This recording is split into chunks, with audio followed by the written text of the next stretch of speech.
Welcome, everyone, to the Relay 101 for the 14th Annual Reno-Tahoe Odyssey, the 6th Annual Capital Odyssey, and the 4th Annual Comstock Odyssey. Thanks for your time and for your interest in learning more about these running events. I'm Eric LaRude. My wife, Stephanie, and I founded the Reno-Tahoe Odyssey, and we are the sole owners of this unusual running event. I am also the race director and the chief schlepper, not quite as glamorous as you may think.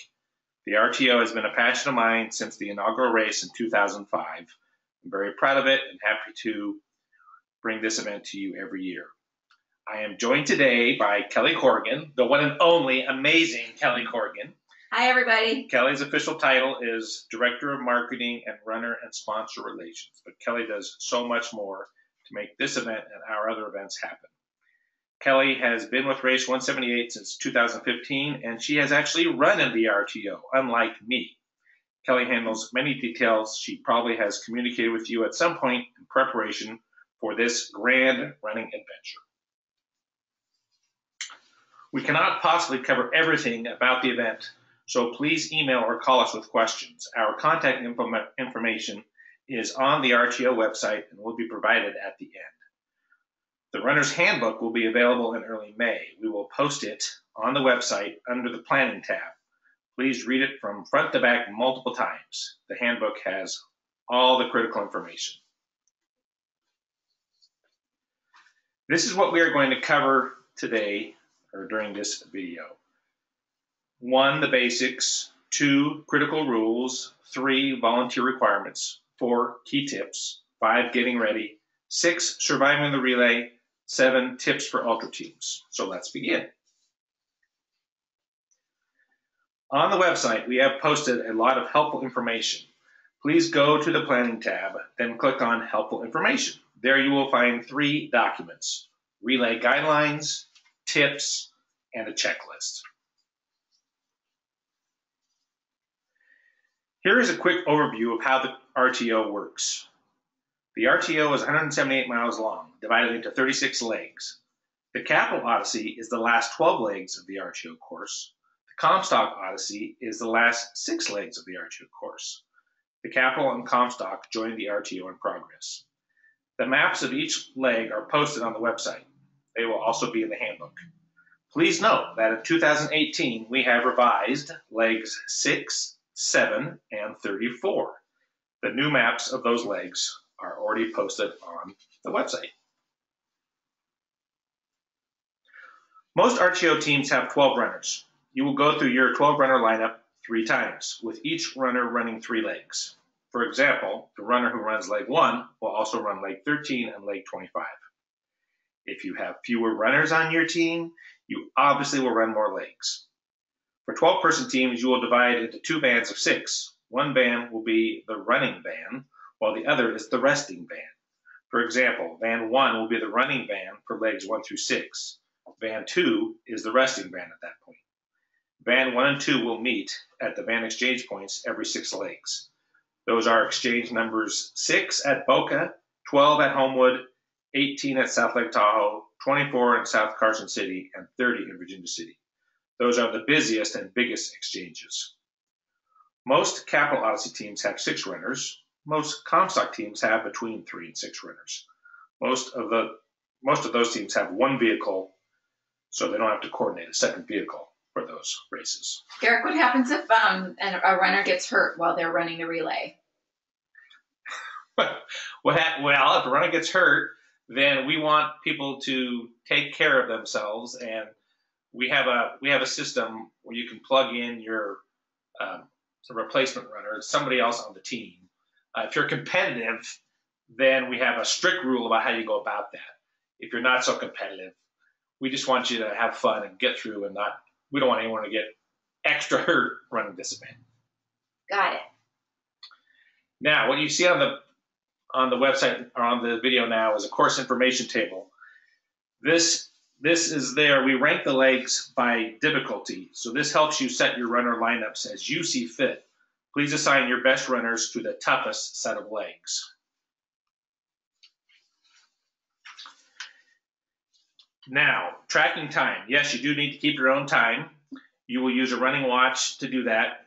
And the old-fashioned way is you'll attach it to a clipboard with your team time log. We will give you your team time log, and you can see a picture of a clipboard with the time log on it. We'll be giving you that at packet pickup. You will start the watch when you begin, and you will not turn it off until you've finished leg 36. You can track your team's progress on your team time log. Have your cell phones fully juiced. You'll be talking to your other van a lot, especially before the van exchange points when you coordinate the exact meeting there of your team vans. And yes, there is night running during the RTO and at the start of the Capital Odyssey Relay. This is the adult slumber party part of the event, the favorite part for many runners. For night running, you will need to wear reflective vests. In addition, you will need to carry a flashlight or wear a headlamp. On your back, you will need to display lots of blinking lights. Your goal is to look like a human Christmas tree, wear as many lights as possible. All kinds of light products are out there, knuckle lights, blinking rings. Kelly, you've run many relays. Yep, I know that now people have blinking lights that they can attach to their shoelaces and the heels of their shoes and everything too. So all of that's really helpful in the dark. And it's always hard to identify your runner too as you're coming up behind them or alongside of them in the dark. And you always have to yell their name and figure out who they are. So the more identifiable you can be to your van, the better. That's right. So the more lights, the better. Err on the side of more lights. We can't stress that enough. Now, believe it or not, this event is not just about running. An RTO runner on a 12-person team only runs 3 legs. The rest of the time, you'll be having a very fun and interesting adventure, cheering on and supporting your teammates, touring the Reno-Tahoe region, eating, getting a little sleep, and hopefully taking a quick shower and changing out of stinking clothes and into fresh clothes after your runs. We have a number of fun contests that occur during the event. Best team name. Everybody is entered into that one. Best decorated vans. Best shirts, best costumes, and most spirited team. And a most spirited exchange point contest for the volunteers. You will be blown away by how much fun so many of the volunteers are having, which makes this event all the more special. And be sure to thank those volunteers at the same time. And then also make sure if you want to be considered for the, make sure we don't miss you with your van, your shirts, your costumes. Make sure you check in with us at the start line. That's right. And we will be giving you ballots that you will use to vote for the most spirited teams, and you will use to vote for the most spirited exchange points. We'll give you those at packet pickup. Now, this event also is unusual because we have an individual competition in the middle of the event. The Donner's Downfall Leg 4 Time Trial, sponsored by Shields this year. We will recognize the fastest man and the fastest woman who run Leg 4, the speediest, and we also recognize the 178th place finisher too. So everybody's got a chance to finish 178th place. We'll post those results at the finish line on Saturday at Idlewild Park. I want to review quickly the race week schedule. So Thursday this year, May 31, packet pickup will be out on the front plaza area at the Pioneer Center in downtown Reno. We will provide you with the address, but it's just south of the Truckee River in downtown Reno. It's a great location. We'll be having packet pickup from 4:15 to 7:30 p.m. Teams check in there, and only one person per team needs to check in per team. That person will get all the information, all the things they need, and will provide us what we need. And we will provide you more information about that check-in process. This is just to go over the schedule. But if you want to get, Eric, if you want to get in on the new swag that we're selling, it's always good to come to packet pickup and buy it there rather than hoping there's something left at the start line or the finish line. But we will be selling stuff throughout all 3 of these days. And this schedule also is in the Runners Handbook, right, Eric? Yep. And we'll be emailing this to everybody in early May. So at 7:35 p.m. that night will be the captain's meeting. We encourage everybody to be there. We go over any important last-second course changes, anything else that's come up that everyone needs to know about, And we also have a lot of fun. That's when we announce the best team name winner, and we recognize some of the other runners who've done some remarkable things. So it's a fun event to attend at 7:35. It gets you all fired up for starting the race the next day. Of course, that night you want to get a really good night's sleep. Now, on Friday, June 1, the start is from 7 a.m. until 4 p.m. So the first wave of teams will go off at 7 a.m. We send them off in waves or groups of teams. We never have one team start by itself. And the last teams will be starting at 4 p.m. And believe it or not, those teams that start at 4 p.m. are going to pass everybody else who started before them. Eric, where's the start? The start is at Wingfield Park in downtown Reno. And once this race goes, then you are off and running this entire course. Around the horn you go for those doing the RTO. Of course, for the Capital Odyssey, you'll be starting early on Saturday morning, June 2. We'll be getting you your start time.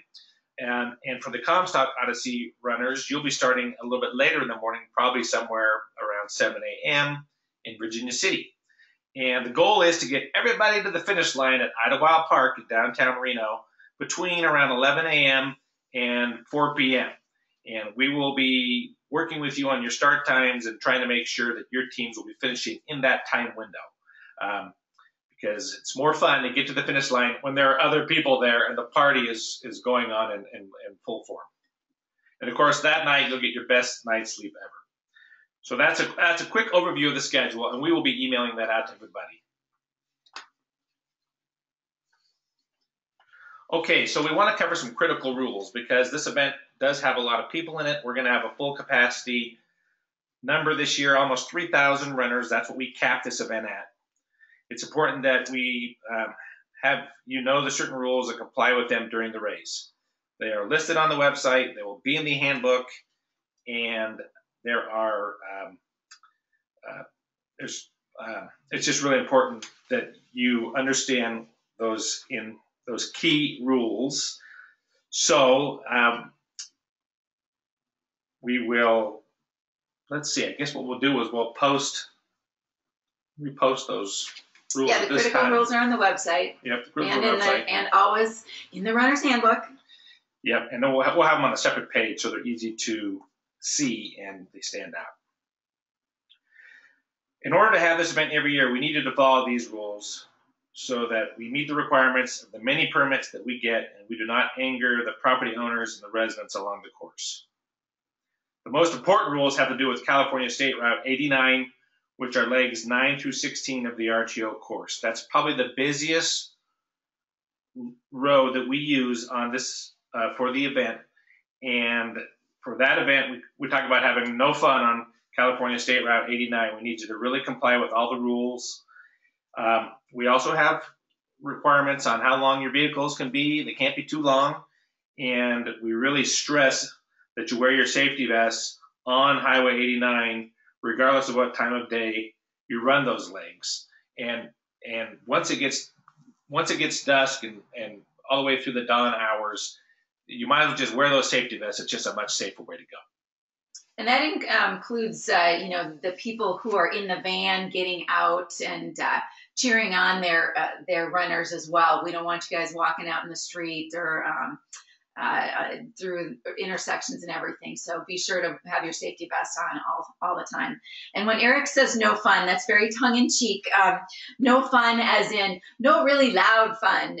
We want you to have some quiet fun, but we want to make sure we can come back and the locals like to see you guys come through, but they don't always want to hear you. So anyhow, just be respectful, and we're still going to have a great time. Well, that raises a good point, Kelly. There are certain places on our course that we designate as quiet zones because we're coming through in the later evening and in the early morning. There are residents who are sleeping there. There are homes that are very close by our exchange points and along the route, and we will point those out in the handbook, and we will even have signs out there just reminding everybody those are a few of the places on the course where we don't want you honking your horns, where we don't want you cheering loudly as your runners complete their legs. We need you to just do that quietly so that we don't wake up the locals who are trying to sleep. Okay, so to put on this huge event, we do ask for help from our local teams. We have volunteer requirements. So for RTO regular teams, that is 12-person teams or 7 to 12-person teams, we need you to contribute 2 volunteers. For ultra teams running the RTO, we need you to contribute 1 volunteer. And for capital Odyssey teams, we also need you to contribute 1 volunteer. And they need to sign up. Volunteer registration is open. That's online on the website.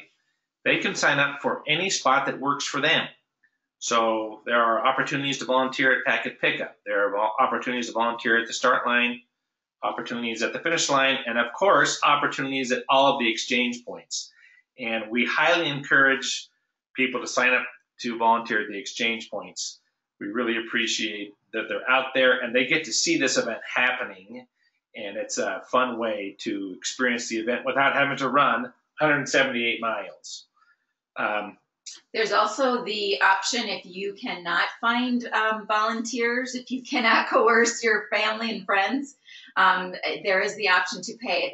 The teams should have already paid by now, but there is still the option to pay online on the RTO website. Right. There's a volunteer waiver fee, $60 a volunteer. So if you don't have someone volunteer for your team, then please pay the fee.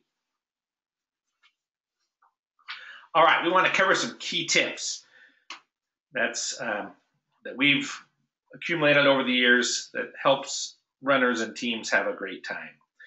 Number 1, know your legs. You really need to study the leg maps.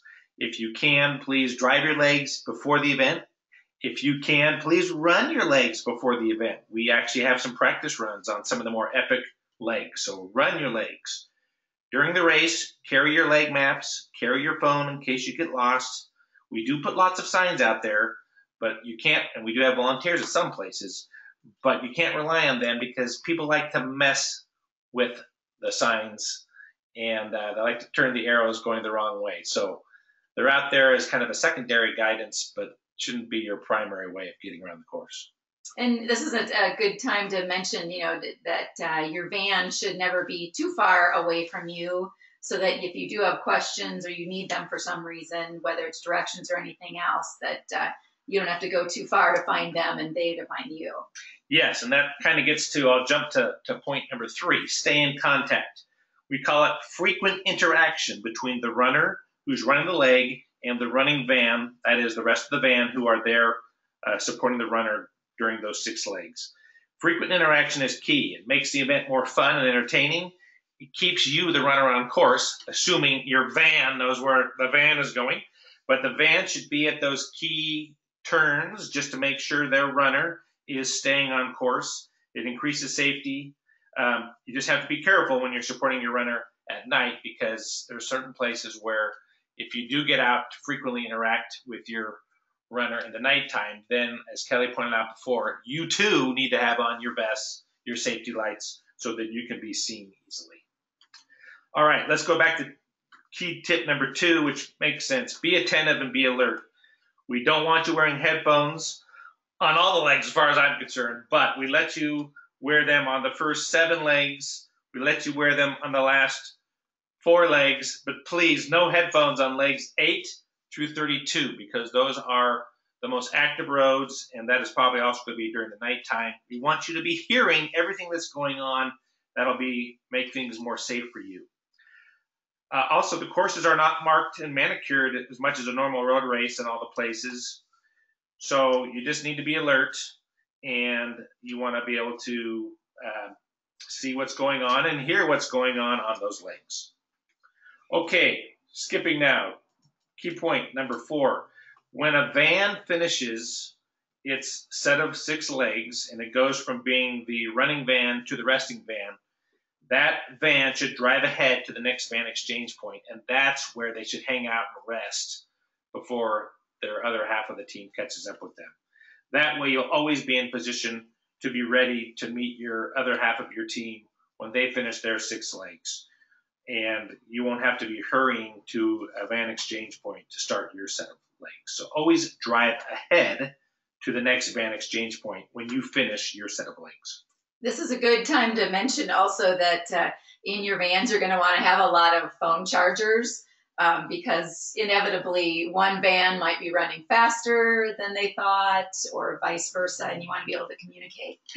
Yes, that's where you'll be calling each other and saying, oh my gosh, we're running so fast, we're going to be there a half hour sooner than our projected time. So that's why you want to be ahead to that next van exchange point when it's your time to go. Okay, number 5 goes without saying, but we're going to say it. Be really nice to the volunteers and be patient with them too.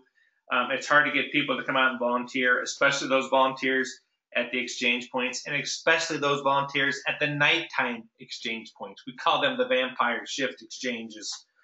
So be patient with them. They are not professional traffic people. They're trying their best to make sure you're having a good time and make sure you're being safe.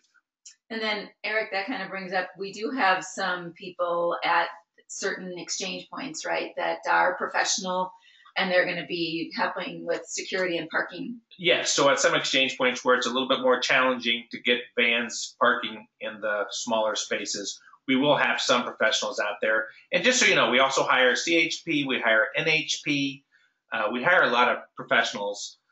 But so just be nice to everybody out there. It takes a village to put on a relay. And because our event is pretty big, we want you to be checking in with those volunteers at each exchange point so they know you've come through.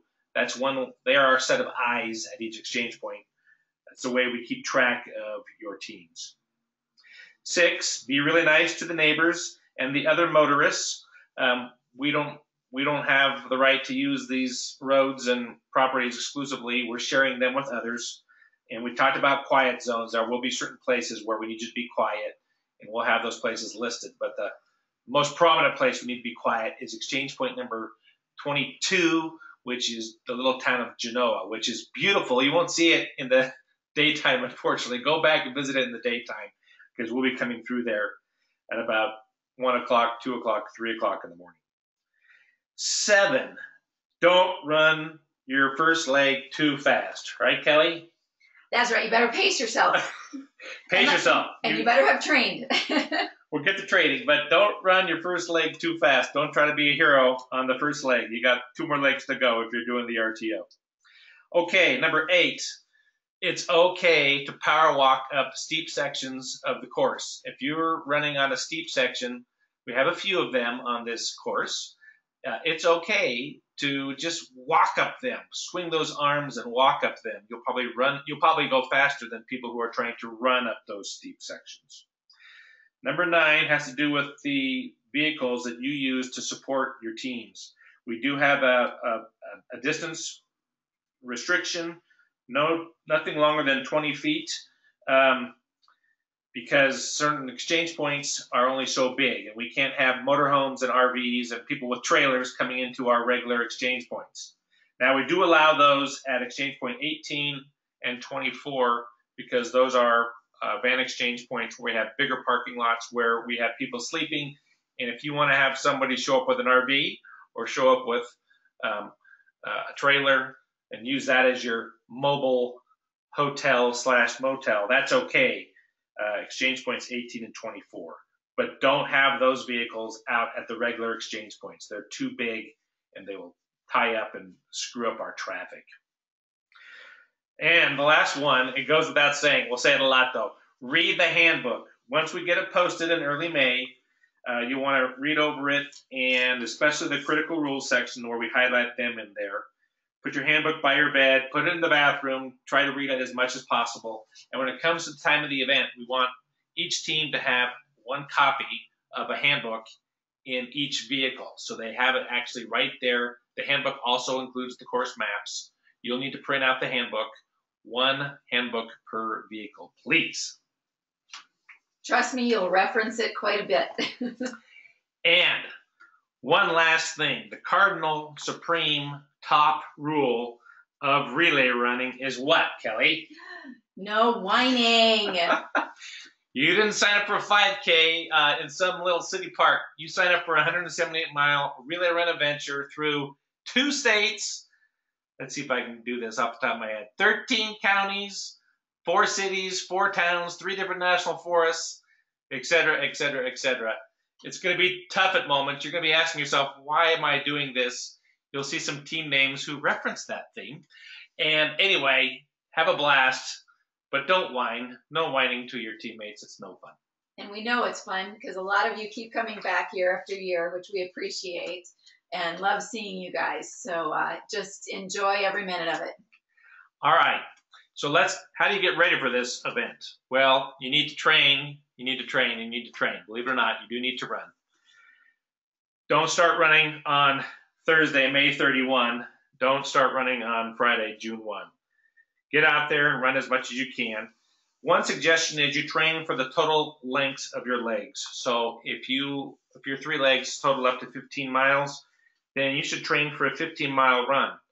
Now, the good news is you're not running it all at one time, but if you can run 15 miles, then it'll help you run 15 miles over 3 legs. It'll help you build your endurance.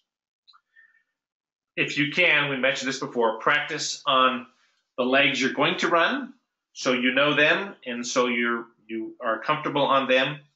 If you can't run on those actual legs, then try to run on training routes that resemble your legs. So if you're running uphill legs, go practice on uphill. And if you're running downhill legs, go practice on downhill.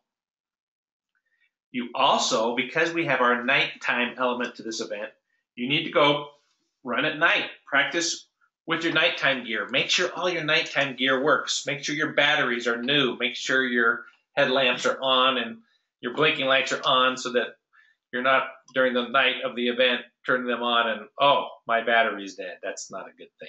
And you don't want them to rub or bounce or anything where you hadn't planned on them rubbing and bouncing. Yes, so for all you chafy-acts and chafing people, then work on that. You should go out and run 2-a-days. And if you really want to get into this, you should run 3-a-days. So get up at 7 a.m. and run, and then run at 2 in the afternoon, and then run at 9 p.m. at night. That's probably the most unusual thing about this event is running one leg and then resting for a number of hours, and then running a second leg and then resting, and then running that third leg on Saturday. That is a big challenge to this event. So if you practice that, then your body will be ready for it on game time. And this is where your family and friends, if they're not on your team or running also, really start questioning, why are you getting up at 2 in the morning to go do a run? And these sometimes are the best runs, the ones at night or the ones early in the morning. So grab some of your teammates. That's always a good bonding time too. Yes, and bring your teammates out to our practice runs. They don't have to be, everybody doesn't have to be running leg 4, but the more that come out for leg 4, it's our practice runs are designed. We set them up on the epic legs of the course, and it's not just limited to those people who are running those very legs. We have entire teams come up and run just as an excuse, one more excuse to get together in anticipation of this fun event and to get some running in prior to the event. So attend our practice runs, and we will be emailing you about them. You've seen our emails, and pay attention to the RTO Facebook page for all the details. The bottom line is you want to be physically and mentally prepared so you are ready for the event. Trained, rested, familiar with your legs, feeling physically and mentally strong. You will be setting yourself up for success that way, and you will be getting your part done for your team, and you will have a lot more fun during the event if you are physically and mentally prepared when you show up. Surviving the relay. Let's talk about that just briefly. You want to stay warm and dry. After each leg, put on some warm and dry clothing. Get out of your sweaty stuff. If you have compression gear, wear it. After each leg, you should walk a little bit as much as possible before you have to jump in the van and drive down the course. Do some quick static stretching if you can. Before your second and third legs, before you get running those legs, do dynamic stretching to get warmed up. When you are driving along in the van, use a foam roller to stretch and work out any kinks. Do not overuse any pain medication. That does not mix well with this type of running. Food and nutrition really is kind of, everybody does their own thing. We're not professional nutritionists, so we can't give you one set of advice that works for everybody. But our past experience, and Kelly, you've run more relays than I have. You eat simple foods, you pack some sandwiches, energy bars, bagels, rice cakes. You probably want to avoid pizza and hamburgers and things that are really spicy. But hey, that works for some people.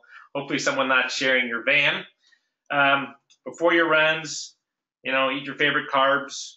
After your runs, treat yourself to your favorite proteins like PB&J sandwiches and bananas. And of course, drink plenty of water throughout the event. You want to be hydrated for your legs when it's time to run. You can rehydrate with your favorite recovery drink. And you may want to avoid the Bloody Marys in Virginia City. Or if you're van one, as long as somebody's designated driver, have fun. Have a Bloody Mary in Virginia City and get down the hill. And I was going to add, Eric, with regard to clothing, I'll just add my 2 cents. The way I've approached it, and I know other runners do as well, they kind of lay out what they're wearing for each of their separate legs and put them in a Ziploc bag so that they can just grab that Ziploc bag, because you don't want to take up too much space in the van. You need to be respectful of that, I think, sometimes. And because when you have an estimate, you'll have figured out when you think you're going to be running your legs. So you'll know, this is, tights or capris or shorts or tank tops or hat or whatever. And then foods, you guys know what you can and can't eat. And I'll tell you, there are times when you're on that course and that burger place smells really good, but that that's not going to probably go over well in another 2 hours when you have to run. So everybody usually kind of finds their way. I know other teams I've been on, we've done some things jointly, and then other times we've each just packed our own food, and definitely plenty of water in the van. So there you go. And you will be, one nice thing about the RTO course is that you'll be driving by plenty of stores along the way and gas stations. So you will be in civilization if you have to restock as you're going along. Okay, we want to talk about tips for ultra teams. We do have ultra teams are teams of 6 or less runners doing the RTO. So they're running twice as many miles as the regular teams. EJ Maldonado, who is a veteran RTO runner and an awesome guy, he has provided us a 2-page list of tips for ultra teams. And we have posted this list on the website, and it will also be in the handbook.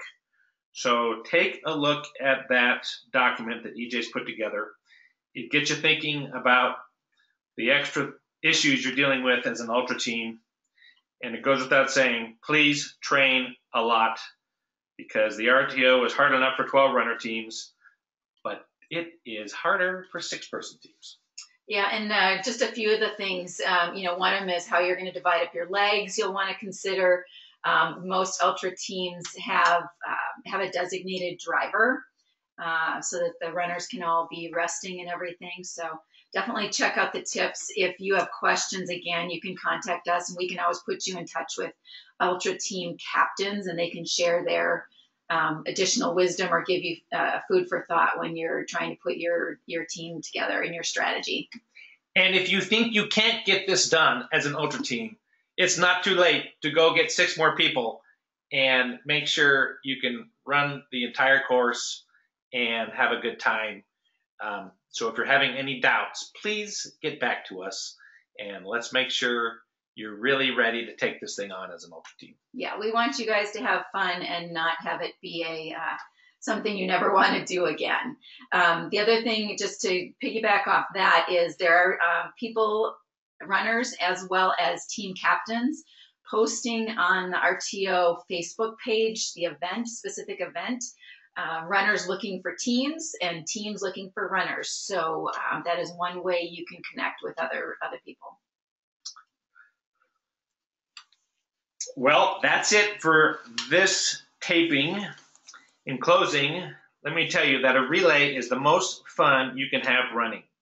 The RTO has been around a long time, one of the most established relays in the world. So have a blast. If you have additional questions as you are preparing for the relay, please email me, Eric LaRude, at eric@race178.com, or email Kelly at kelly@race178.com. If you have volunteer-specific questions, Joanne Gibson is our amazing and wonderful volunteer coordinator for this event. Joanne is a part of our Race 178 production crew for all our events. But Joanne handles the volunteer assignments for this event. And you can reach Joanne at race178.com. And before you close, Eric, I just want a quick reference. We will have a race app available this year. More to come on that. And if you are going to be joining the Circle of Fame after running the RTO this year, meaning you will have run all 36 legs at some point, please let us know so we can recognize you and give you all the honors and kudos we can. So all the information is on the website, and we put that information into the handbook, and that handbook will be posted in early May. Thank you again for your interest in the Reno-Tahoe Odyssey, Relay Run Adventure, and the Capital and Comstock Odyssey Relays. Thanks for joining us, and we will see you at the starting line. See you soon.